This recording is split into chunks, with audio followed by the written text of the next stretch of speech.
3 years ago, NASA launched the most powerful space telescope in human history, the James Webb, a machine designed not just to see stars and galaxies, but to peer through time itself, to look so far into the past that we might glimpse the birth of everything.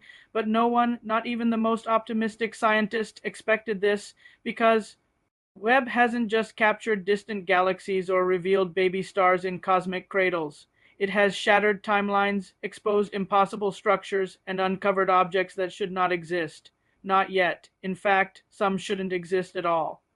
What started as a scientific mission has quietly become something else entirely, a full-blown unraveling of the universe's deepest secrets, and it all begins with a single chilling realization: the universe was never what we thought, and now, thanks to Webb, it's starting to show its true face when Webb aimed its golden eye at the farthest corners of the cosmos. Scientists expected to see infant galaxies, messy, chaotic, barely formed specks of light born shortly after the Big Bang. But that's not what it found. Instead, Webb revealed fully grown giants, massive structured, glowing galaxies that looked like they had skipped childhood altogether. Some of these ancient galaxies appeared just 500 to 700 million years after the Big Bang, which in cosmic terms is barely enough time for gravity to pull together a dust cloud, let alone craft an elegant spiral or elliptical shape. Even more disturbing, some of these galaxies emit light so intensely they seem older and brighter than they possibly could be. How did they grow so fast?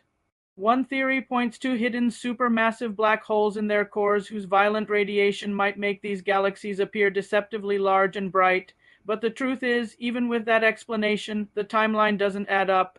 Something formed these behemoths at breakneck speed, faster than any model of galaxy evolution can account for. And it is forcing cosmologists to rewrite the opening chapters of our universe with a big red question mark. The James Webb Telescope wasn't just built to take pretty pictures. It was designed to collect data across light spectrums no other instrument could reach, and in doing so, it's uncovered something even more unsettling. The universe might be lying about its age, or at least about how it grew up. Critical measurements like the Hubble constant, which tracks how fast the universe is expanding, don't match depending on where we look. Webb's readings from distant galaxies seem to contradict data from the cosmic microwave background, like two versions of the same story that refuse to line up. Scientists call this the cosmological tension, but that's putting it gently, because these mismatches suggest something more than a calculation error. They hint that the structure of the universe itself may be warped, or worse, built on assumptions that no longer hold. And the deeper Webb looks, the more those assumptions begin to crumble. Galaxies forming too early, stars appearing older than the universe, a strange synchrony in spin direction across thousands of galaxies when randomness was supposed to rule. One researcher described it like this: it's like looking at a forest and realizing all the trees are growing in a perfect spiral. You're not in a forest, you're in a pattern, but who or what said it? If galaxies are strange, planets are even stranger. Thanks to Webb, astronomers have started to directly observe exoplanet with unprecedented clarity, and what they're finding is bending expectations across the board. There is a planet with one side locked in eternal sunrise and another where sunset burns hotter than the day. There are gas giants colder than ice and marshmallow planets with atmospheres so fluffy they shouldn't even hold together. But the most haunting discoveries aren't just exotic. They're personal: water vapor found inside the habitable zone of a young solar system, carbon dioxide on the surface of Europa likely leaking from a subsurface ocean, auroras over a rogue brown dwarf that isn't even orbiting a star. Each of these findings chips away at the idea that Earth is special, that our solar system is unique, that life or something like it isn't possible elsewhere. And while we haven't found aliens, not yet, Webb is quietly rewriting the rules for where life can form and how easily it might slip through the cracks of our assumptions. Webb's most powerful gift isn't just vision, it's awareness, because the more we observe the cosmos, the more it feels like the cosmos is responding. Light bends. Around invisible mass structures emerge that shouldn't exist. Filaments of gas-form shapes eerily reminiscent of fingerprints. Shock waves ripple like echoes in a chamber, and timelines bend in ways that feel less like physics and more like design. In the Serpent's Nebula, magnetic fields align newborn stars with uncanny precision as if guided. In the Southern Ring Nebula, concentric dust shells form every 8 years like clockwork, marking time like tree rings, each one a frozen heartbeat in the history of a dying star. Some researchers whisper about simulation theory, others talk about cosmic code. But Webb doesn't need to find an alien spaceship to raise eyebrows, because what it is finding suggests something just as powerful. A universe full of rules, structures, boundaries, and maybe watchers.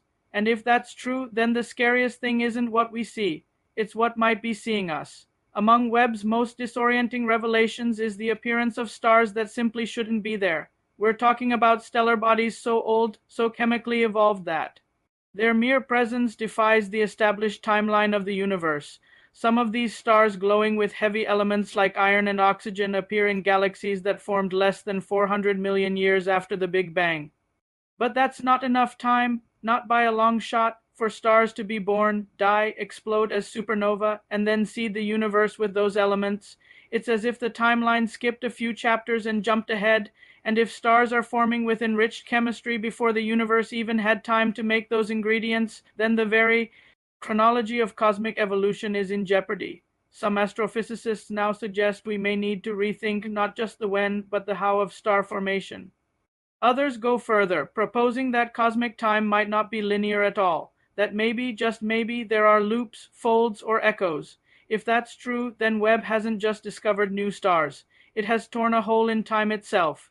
Webb was also built to investigate the most elusive element in the universe, dark matter, and yet, instead of shedding light, its discoveries have only deepened the darkness. The galaxies that Webb captures are too structured, too massive, and too orderly for their age, unless there's something invisible holding them together. But here's the twist. The way these galaxies behave doesn't match our models of how dark matter should function. If dark matter is the glue of the cosmos, then it's not behaving like any adhesive we've ever theorized. It's as if there's a ghost behind the curtain guiding gravity with a hidden hand, but not obeying any known rule book. In some systems, the gravitational effects appear exaggerated, as if dark matter isn't just present, but aware.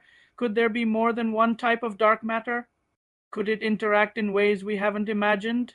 Or could it be something else entirely? Something conscious, structured, or even ancient? Whatever the answer, Webb is dragging our understanding of matter out into the cold and forcing us to stare into the void and wonder if something is staring back. Cosmologists have long believed in the cosmological principle that on a large enough scale, the universe is uniform and unstructured, but James Webb is obliterating that belief. In its deep field images, patterns emerge, repeating structures, spiral alignments, star clusters arranged with near geometric precision, massive cosmic filaments stretching like arteries through the universe, connecting galaxies across unimaginable distances. Then there's the giant arc, a curved string of galaxies over 3 billion light-year long, so perfectly shaped it almost feels engineered, and the cosmic web, a lattice of dark matter and baryonic gas threading the universe like scaffolding. What if this isn't chaos at all? What if we're looking at the framework of something larger, something planned? It's like opening a random book and finding the words align in poetry, coincidence, or construction. If gravity is the architect, then Webb has revealed its floor plan, and it doesn't look like an accident. Perhaps the most unsettling data from Webb comes not from what it sees, but from what it barely sees. There is a point far, far out, where light itself begins to behave strangely. Beyond this threshold, galaxies dim too rapidly, redshifts stretch in inexplicable ways.